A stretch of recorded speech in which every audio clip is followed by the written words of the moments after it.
So actually story, this story of Husna should, be the reason that Nigeria will start believing in our system, in our hospitals, in our medics.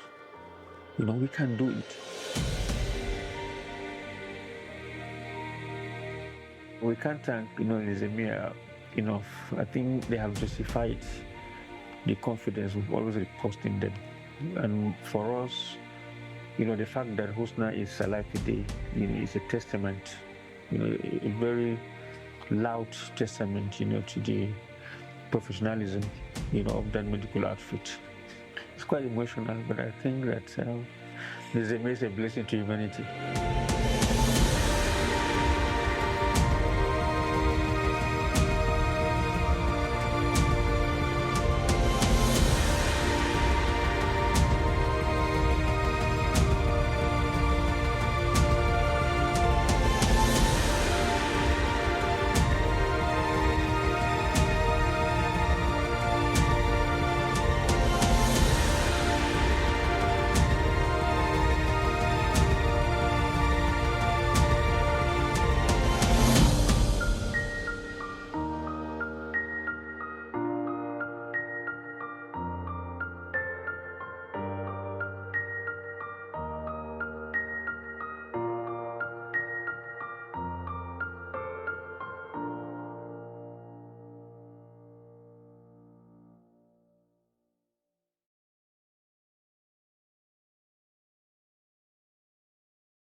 I didn't know anything. Actually, I was just having like small pains.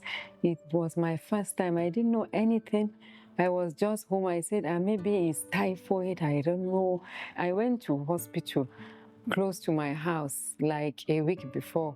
I told the doctor, she said I should just have a rest. I should be resting. She said I should observe for 2 days.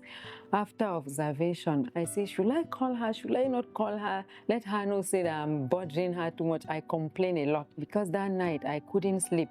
I thought that it was the babies moving actually. I couldn't sleep. In the morning, I called her. She asked me, when is paining you? Is your tummy getting strong? I said, I don't know, because I don't know what it is. Yes, it's my first time. I just have after hanging up the phone, it has started again. And then I touched the tummy. It was very strong. I called her back. She asked me, where do you want to give birth? I said, Nizamiye, of course. She said, okay, rush there, you are having contractions. So as we were going, I was still feeling bad, having pains.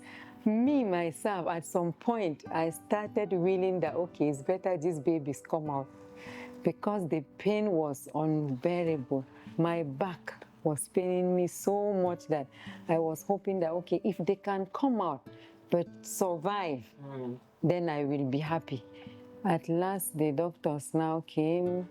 They were following me. This one will tell me, okay, there are chances that you will have them, but still we are going to do all we can. And it's what they did. They tried everything they could to keep the babies. At last, they just told me that I was bleeding. So they said that we have to remove the sacrilege and then proceed. At that point, my preference was to have herself first, and then talk about the babies later. Because of course, what was paramount, in my mind, and indeed of the doctors, I'm sure, was to save her first. So when she was saved, we then now focus on the babies. They came out 3 of them, so she was the smallest. Her 2 brothers that left her were much bigger. After a while, I think a couple of days gone past, we lost the first one. Okay. It was expected at that age. You could expect that, unless miracle was to happen, like in the case of Husna, you're going to lose them. We lost the first one, we buried him. We were hoping that at least, the two will survive. We lost the second one again. At that point, I said, well, I think the game is up. In fact, I was looking beyond her. Each time I got a call from the hospital, whether from, the doctors or anybody, I was just expecting the worst.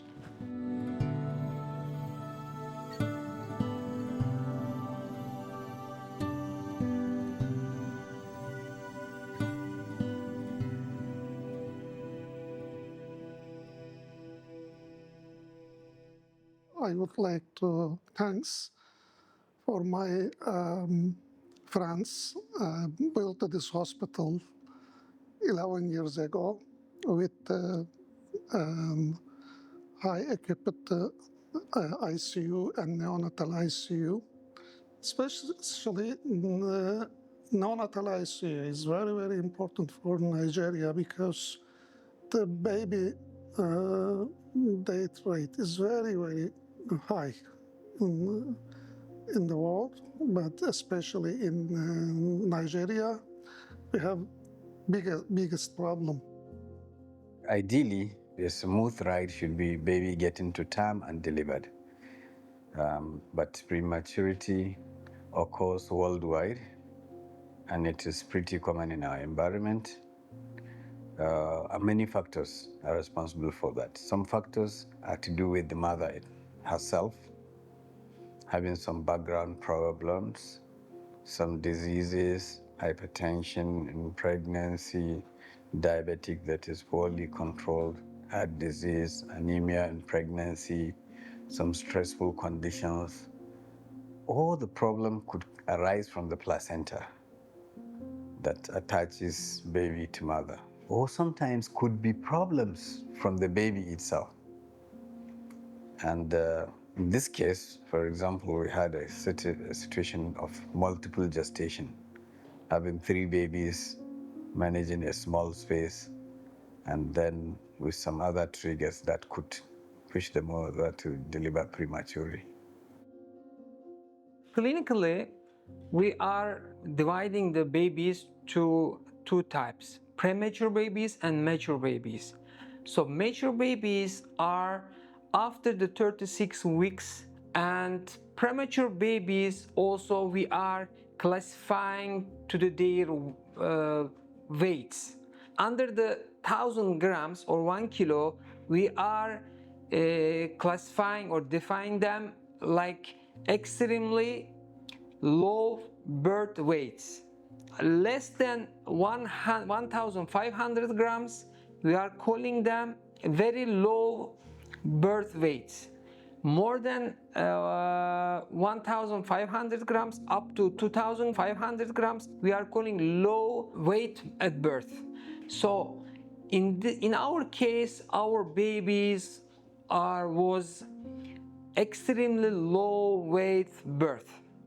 This baby was born at 23 weeks of gestation. For us and for family is very difficult condition. The baby's condition was very bad. Baby was intubated immediately and we placed on the mechanical ventilator. Baby stayed in ICU for 4 months. And at birth, baby's weight 600 grams. 1 week after birth, we did echocardiography. Echo showed congenital heart disease, PDA, patent ductus arteriosus. Yes, patent ductus arteriosus is commonly seen in premature baby. Yes, and the treatment of PDA is usually very successful with drugs. Yes, but in some cases, baby it may not respond to treatment. Unfortunately, this baby medicine did not work. Yes, after 1 week, we checked again. We repeated echocardiography. Echocardiography showed no change. But after 3 weeks, we did echo again. Echocardiography showed signs of heart failure, poor feeding, fast breathing, and baby symptoms. And the baby couldn't tolerate mechanical ventilator. Yes, a cardiology doctor and cardiac surgeon together decided to do operation. I think I was in the hospital. She called me, and Dr. Lukman suggested that, somebody was in town, a specialist who, did some operations on, some patients where he was in town, and that he suggested if he could do the operation on her. Open heart surgery for a girl like that, I couldn't just wrap it around my head. But what option did I have? I mean, none. It's at that point it was a do or die thing. I said, okay, we should go ahead. They brought the papers. I couldn't even read them. I just appended my signatures to it. If that, was going to help, salvage the situation, why not?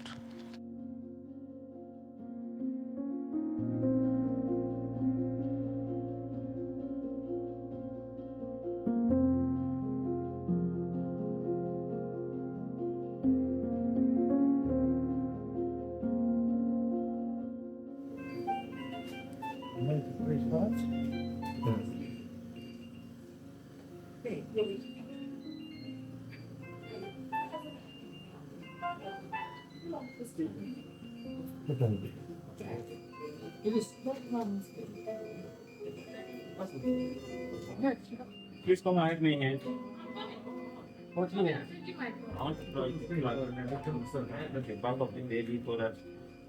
I'm so happy for the baby because I followed very closely. I, watched the surgery, live surgery, and I saw the improve of the blood oxygen level after the closed the PDI.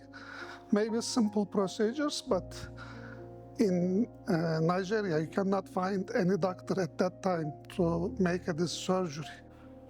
After the operation, yeah, baby was getting better every day. Before operation, before surgery, I did not hope for this baby. But after the surgery, and I felt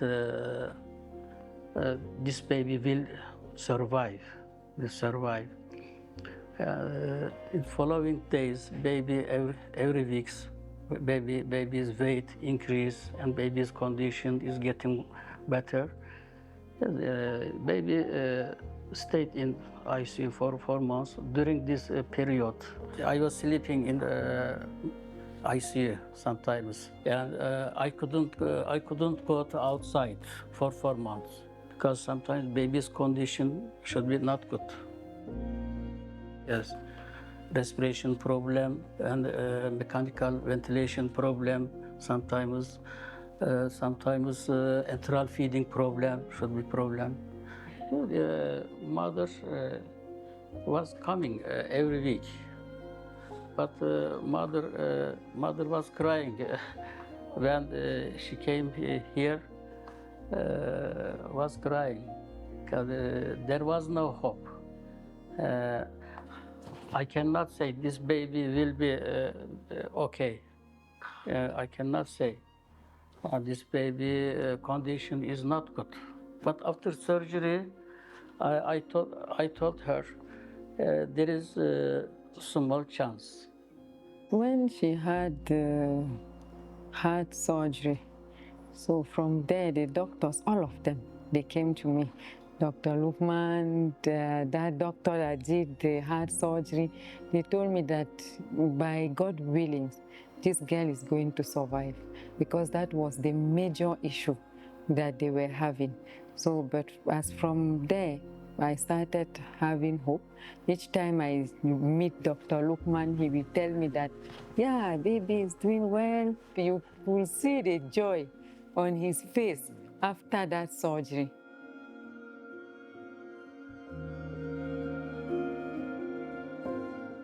The neonatal ICU is not easy, the department to manage. And you need a high quality doctor has an experience of the neonatal ICU, but it's not enough. Also, you need a well-trained nurse, technical person, and also the technician, because we are using the very high technology. This baby is a very premature baby. That means that everything about this baby is premature. The organs, the lungs, the heart, the skin, the immunity, everything is so premature. So you have to take extra care when you're taking care of this baby. This baby was connected to a life support with a very tiny tube. So you actually have to make sure that you maintain a patent airway of the baby every single moment. And this baby cannot fight disease or infection on her own. So you always have to make sure that you are on this regalia, on this PPE. And then you also always have to make sure that the baby is hemodynamically stable. You're watching the heart rate, you're watching the oxygen saturation, you're watching the breathing. And also for the medications, you have to be, absolute precise, like there's absolute precision when you are calculating the medication doses for this baby, because you can't afford to make mistakes. Then for the feeding part, this baby cannot suck. So we have a tube that we inserted from the mouth to the stomach. Then we feed the baby through these tubes, and also have to make sure that we maintain the temperature, a good temperature, because as a premature baby, they don't have fatty cells to keep them warm. So our incubator right here, we ensure that we set them within a normal range to ensure that the baby is warm at all times. It's really an amazing experience, especially when you receive her from the beginning. You have seen how tiny she was. It's just 30 centimeters. And the head is very small, like the mouth is very small. I was even saying like it was very challenging to intubate the baby at the first, because it was my first experience of seeing such a deep preterm neonate. Then by the time when she was growing and gaining weight, and so like when we remove her from life support, that's when when you carry her and keep her close to you, like, oh, you feel like it's so precious. It's amazing. It's like, there is not enough words to describe it. For premature baby, for premature, there is one chance in this hospital. Yeah, because we have advanced technology, incubator, monitor, ventilator, mechanical ventilator, and oxygen system, very important.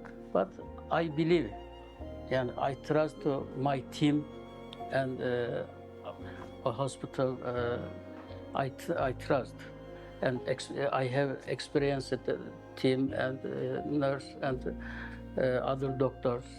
I believe if the baby was not in a competent hands and in a facility that has everything it takes to take care of this baby, to manage this baby, I don't think this baby would have made it. This baby was in a good hand, was in competent hands, dedicated hands, people that were extremely dedicated to making sure that they took care of this baby up until the baby was discharged.